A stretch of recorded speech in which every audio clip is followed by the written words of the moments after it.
Yun, ito na siya mga boss. Yung tanyag na Kaibiyang Tunnel. Ayun, nakatingin lang siya mga boss. Hindi ka pa masyadong masama kasi wala ka pang masungay, oh. Nanay mo masama na yan, may sungay na, ayun, oh.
Magandang umaga sa inyo lahat mga boss. At welcome sa ating first vlog sa ating YouTube channel, no?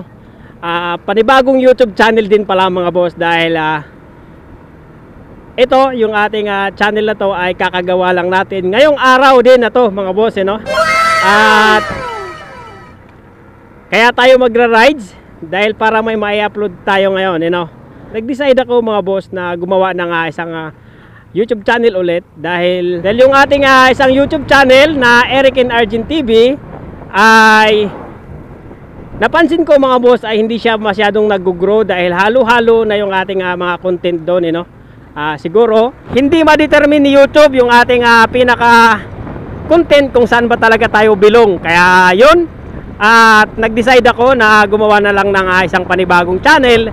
At ito na nga yung ating Buhay Probinsya Motovlog. Ito yung ating panibagong channel mga boss na dito tayo mag-upload ng mga video natin na patungkol sa mga gala-gala papuntang probinsya o pag umuwi tayo ng probinsya, dito rin tayo mag-upload.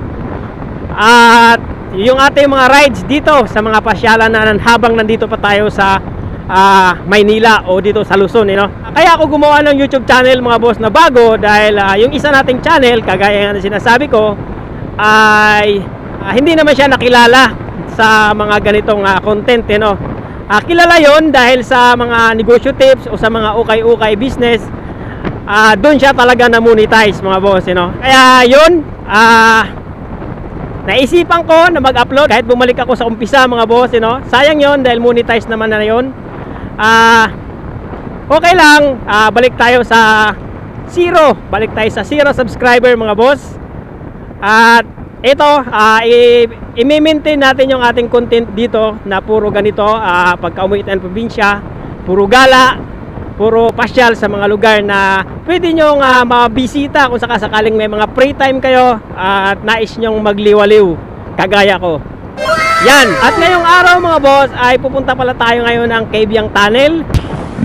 Unang rides natin ito at unang upload din natin to sa ating YouTube channel. Baka mamaya na siguro ito at o di kaya baka bukas, dahil syempre i-edit pa natin at medyo tanghali na tayo umalis, kaya baka hindi natin mahabol na ma-edit natin mamaya pagbalik natin. Medyo malayo yung Cabiang Tunnel na yon. Dito tayo dadaan mga boss sa Tagaytay. Yan, itong way na to, may daan to papuntang Tagaytay. Tapos liliko tayo papuntang Tracy. Meron tayong lilikuan doon na isang daan na shortcut na diretso na siya ng Tracy Martires Cavite, no? At doon na rin tayo lulusot papunta na doon sa Cabiang Tunnel. Doon, may mga daan na yun doon. Pagbalik natin mamaya ay dito tayo babalik sa Nasugbu na. Parang iikot tayo. At solo ride ngayon tayo mga boss, dahil si Mrs. as usual nagbabantay siya sa ating tindahan, no? Ating munting hanap buhay. Yun, nagpaiwan na lang muna si Mrs. Samahan nyo ako doon mga boss, no? Tingnan natin kung anong update sa Cabiang Tunnel, dahil nung last kong punta doon ay pandemic pa, 2021. Yun mga boss, after 1 hour of travel ay nandito na tayo sa Tagaytay. Ayan, andyan na yung circle ng Tagaytay, papuntang Palapala, Dasma, at papunta rin ang Nasugbu, Batangas. Yung daan natin mga boss, no, bagaman ay sa Tracy Martires tayo dadaan, at balak nating umikot papunta doon sa Cabiang, at mamaya ay dito na tayo lulusot sa Nasugbu, no? Pero hindi tayo dadaan dyan sa Palapala mga boss, no? Hindi tayo dito. Yan, yan, papaba ng Dasma yan, papuntang Palapala, papuntang 13. Hindi tayo dyan dadaan mga boss. Dito tayo sa unahan. Meron kasi ditong lusutan mga boss na papunta ng 13 na hindi ka na dadaan ng Palapala, no? Dito parang shortcut tong nandito mga boss, at yun yung dadaanan natin ngayon. Hindi na tayo dadaan ng Dasma o Palapala. Diretso na tayo ng 13 Martires. 2 hours later. Yun mga boss, pahinga muna tayo kasi nice natin itong camera. Yan, nilagay natin sa waterproof case nya kasi malakas yung ulan, no? Yan, medyo huminahina na nga. Yan, kanina sobrang lakas, kaya wala tayong kuha kanina, at hindi natin nakuhanan yung pinaka ewan ko lang kung nakuhanan yung pinakalikuan papunta dito sa 13 Martires, no? At yung aking cellphone nga, ito, tingali ko na ng plastic dahil ang lakas ng ulan kanina. Pero tuloy pa rin yung biyahe natin mga boss, hindi tayo natakot dyan sa ulan na yan. Tara, tuloy na tayo mga boss.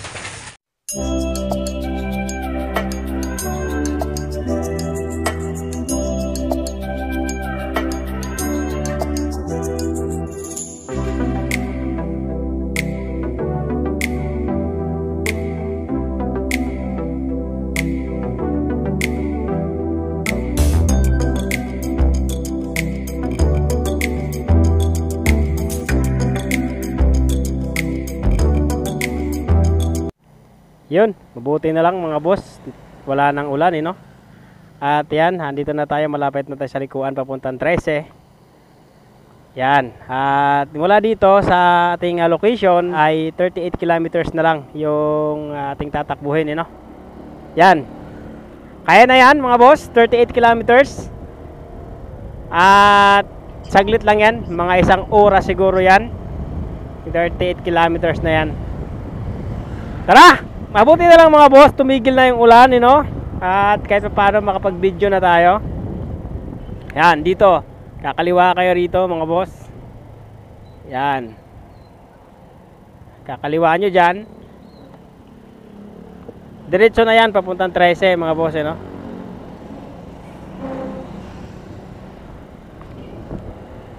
Yan. Nakaiwas tayo dun mga boss sa mga stoplight dito sa Dasmariñas, no? Dito sa may Palapala, Manggahan. Yun, naiwasan natin yung mga stoplight na yun, no? At ayun yan na yung 13 na yan, Walter Mart ata yan, katabi ng SM kung hindi ako nagkakamali. Yan na yun dyan. At kakana naman yata tayo pagdating dyan no. Yan.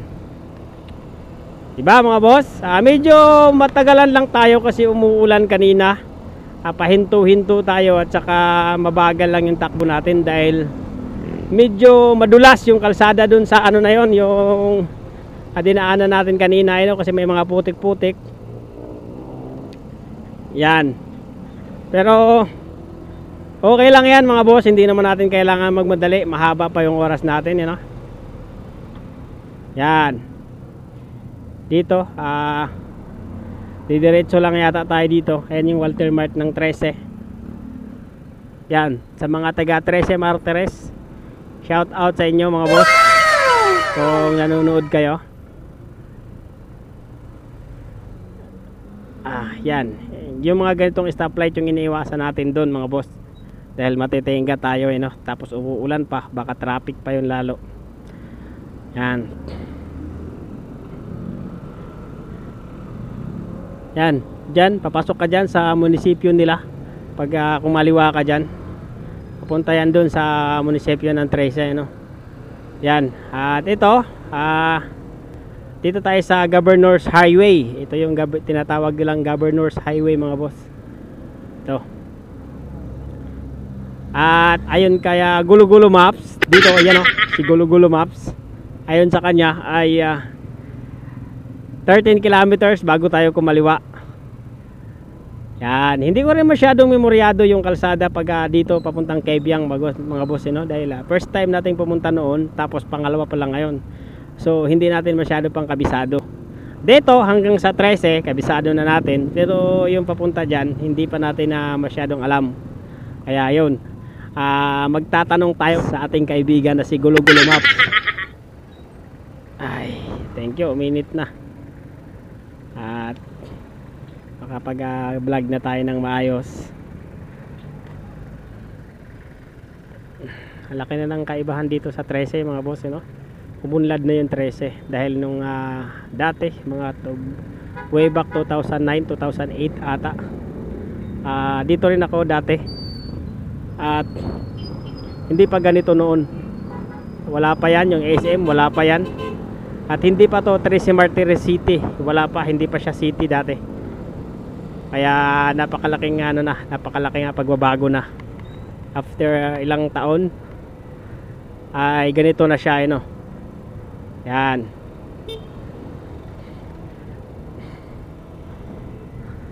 Ay may SM na. May mga malalaking mall na palatandaan lang yan mga boss na medyo matagal-tagal na talaga ako dito nakikipagsapalaran sa parting Luzon parting dito sa Cavite, sa Maynila, kung saan palipat-lipat tayo mga boss ng ating ng ating tirahan, kung saan tayo makahanap ng trabaho, doon tayo. Simula 2007 mga boss ay nandito na ako. At anong taon na ngayon? Medyo matagal-tagal na talaga. Kaya medyo naiinip na rin ako dahil sa tagal ng panahon na nandito ako, wala pa rin. Ganun pa rin mga boss, wala pa rin masyadong asenso. Wala pa rin masyadong pagbabago. At wala pa tayong naipundar na kung ano-ano. Kaya yun, nagbalak na lang ako na umuwi ng probinsya na lang. At ayun na naman mga boss, ang itim na naman dun sa unahan. Baka ulan na naman yan. Talaga si ulan. Wala ka bang katigil-tigil ulan? Ayaw mo akong pagbigyan Baka pagdating natin sa Kebyang ay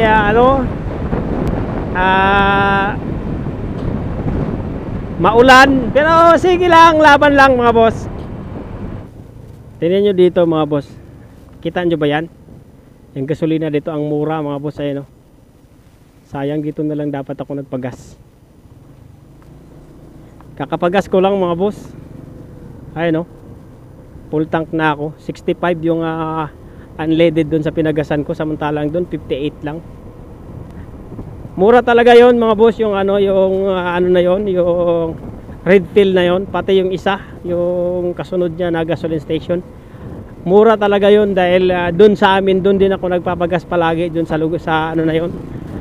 Yung gasoline station na yon At meron din pala sila dito mga branch, you know, sa parting Cavite. Yan. Napakamura talaga ng gas nila. Hindi yan sponsor mga boss ha. Baka inisip yung sponsor yan. Wala pa tayong sponsor dahil kaka-start pa lang natin. Pero totoo lang mga boss, napakamura talaga niyan ng gas station na yan. Subukan nyo nga pumunta mga boss ng Laguna. Makikita nyo yan, marami yan silang branch dun sa parting Laguna. Punta ng Quezon, yun, marami yan dyan sila. Eto na yun mga boss, napalapit na tayo sa Kabyang Tanaw. Yan o, nakikita na kung mga nagbabike na umaakyat, sigurado paakyatan sila dun. Yan o. At kagagaling lang ng ulan dito mga boss, sigurado to. Yan o, basang-basa yung kalsada. Sana wala na dun sa taas, hindi na natin maabutan. Chuchu, tumabi ka na. Pag dito ka na malapit sa Kabyang mga boss, ay marami ka nang makikitang mga nagtitinda ng mga ano yun, yung mga pwedeng makainan. Okay naman mga boss, pwede yan.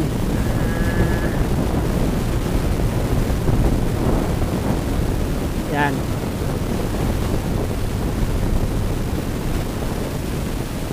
Kasi pagka linggo o Sabado, maraming mga nagra-rides dito dahil yung Kabyang Tunnel na yan ay sikat yan sa mga riders, lalo din sa mga vlogger na mga gustong-gusto ng gala.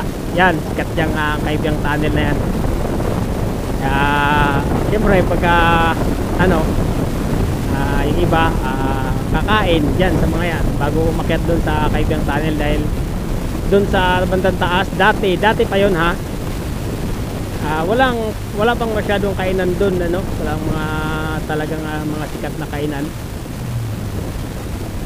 Ay walang yung mga bulalo ganyan, wala doon sa bandang taas na yon. At yung meron lang doon ay yung parang mga tinda-tinda lang ng soft drinks ganyan, sigarilyo, biskuit. Ay hindi ko lang alam sa ngayon kasi medyo matagal na rin yung panahon na pumunta tayo doon, you know.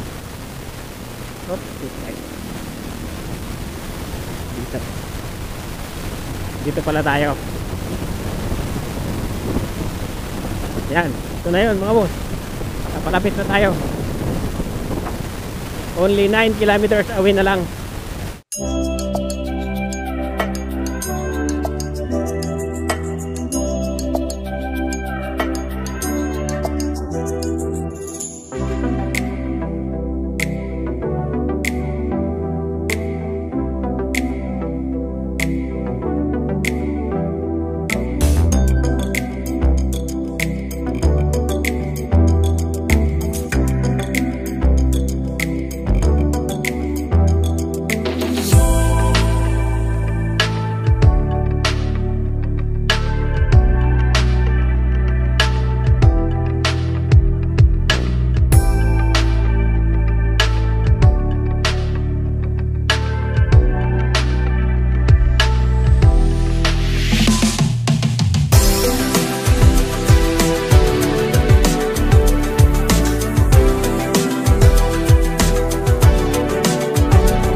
Pagka ganitong basa yung kalsada dito sa Kaibiyang mga boss, pagka sakaling mag-rides kayo. Mag-ingat kayo dito o doble ingat kayo kasi ang dulas ng kalsada dito kapag tag-ulan. Pagka yung medyo basang-basa yung kalsada. Dahil yung kalsada rito, yan kita nyo ba yan mga boss? Iba kasi may lumot na. Parang nalulumutan na yung iba dahil siyempre po dito kasi mga boss, hindi kasi ito masyadong naiinitan dito yung mga kalsada dito dahil mapunong kahoy ito eh. Kapag may mga porsyon ng kalsada na nilulumot kasi hindi masyadong naiinitan, hindi kagaya dun sa mga open na open yung wala mga nakatakip yan, kagaya niyan madilim. Yung mga walang nakatakip talagang pag basa tapos mainitan saglit lang tuyo ka agad walang lumot na mamumuo dito. Talagang mamumuo yung lumot dito dahil yan sobrang ng niya kalsada niya sobrang basa, sobrang lilim ng kalsada dito dahil natatakpan ng mga punong kahoy kaya ingat kayo dito mga boss.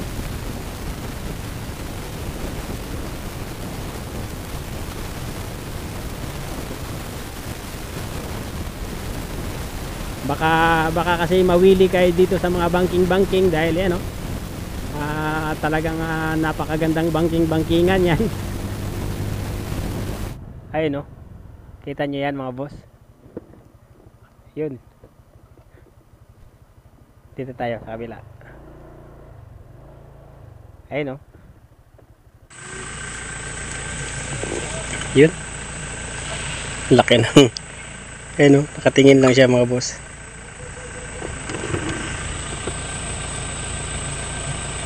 Yun nakatingin lang siya dun sa siguro nagano ng pagkain. Ayun gumagala lang siya mga boss. Lalaki yan. Punta siguro siya dun sa baka may magbibigay sa kanya ng pagkain. Ayun, nasa na? Ayun dalawa pala sila. Ayun, meron din palang isa. Ayun ayun yun yung isa yan yan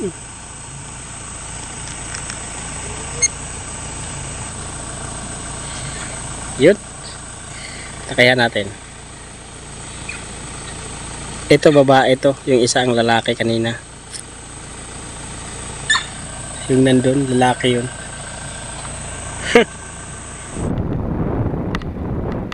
Ayun na mga boss, malapit na tayo. 750 meters away na lang at makakarating na tayo ng Kaibiyang. At ayun na yung pinaka niyan mga boss pinaka huling babala. Vertical clearance 4.85 meters ang pwedeng dumaan para hindi sumabit. Yan yun, ito na siya mga boss, yung tanyag na Kaibiyang Tunnel. Yan. Thank you Lord. Bayad sir. Ayun na mga boss, dito na tayo sa Kaibiyang Tunnel mga boss. Yan. Paano sila dun sa loob. Yan. Nice one.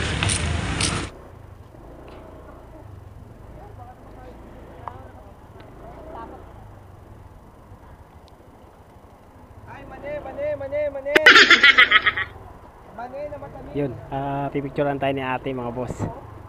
Yan, palagpasin lang natin yung isang na yan. Teka lang sir, teka lang sir.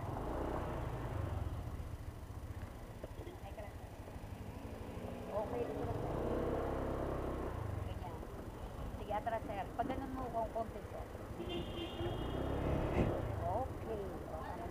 Tapos. Sabi doon sir, pag may bayad. Okay, sige. Ito na lang. Ay, ano ba to? Yema sir. Ganon din to? Ganun din sir. Ano to? Sprinkle sir. Pag nakadalawang tab kayo sir, 200 na lang po. Yun. Pasok tayo dyan mga boss. Punta tayo dun sa kabila. At sabi nila, pagka papasok ka dyan, dapat bubusina ka. Ayun o. Yun. Pailawin natin.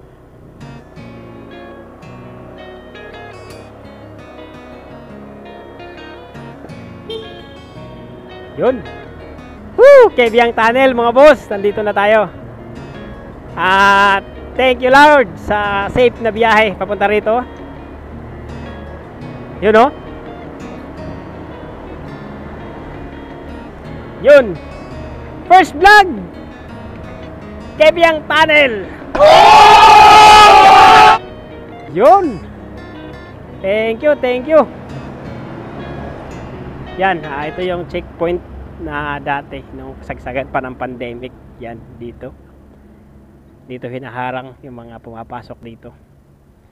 Yan, parada lang tayo saglit. Yan, ito yung kabila ng Kebyang. Ayan o. Yan. Kasi dati pagka may dumadaan dyan, busina ng busina. Yan. Ngayon bawal na. Yan o. Yun. Merong anuhan dito mga boss na tanaw mo yung dagat. Yung parang sa Tagaytay, tanaw mo yung Bulkang Taal, yung lawa ng Taal. Dito meron din pero pure na dagat yung makikita mo diyan sa unahan. Yan dito sa may pagliko nito. Yan o. Dati nilagyan na nila to ngayon ng yan yung ang tawag niyan sa ng military. Pero ay wala na. Ay meron pala yan. Dati wala yan, ngayon lang yan ang pagkatapos ng pandemic nilagyan nila. Yan, ito. Yan, dito. Pwede kayong mag-selfie dito. Yan. Tigil muna tayo saglit mga boss. At may mga kambing dito mga boss. Ayan o. Pero tanungin natin kung ilang taon na siya. May, ilang taon ka na may? May, ilang taon ka na may? Nag-aaral ka na may? May, nag-aaral ka na may? Ayan o, yung nanay niya nandyan. Parang magkasing laki lang sila ng aso at saka yung kambing eh. May, ilang taon ka na may? Ikaw ba gwardiya dito? Hindi ka pa masyadong masama kasi wala ka pang masungay oh. What? What the fuck? Nanay mo masama na yan, may sungay na, ayun oh. Ikaw, medyo mabait ka pa no. Pwede ka pang maging pwede ka pang maging angel kasi wala ka pang masyadong sungay. Pwede ka pang magbago. Yan.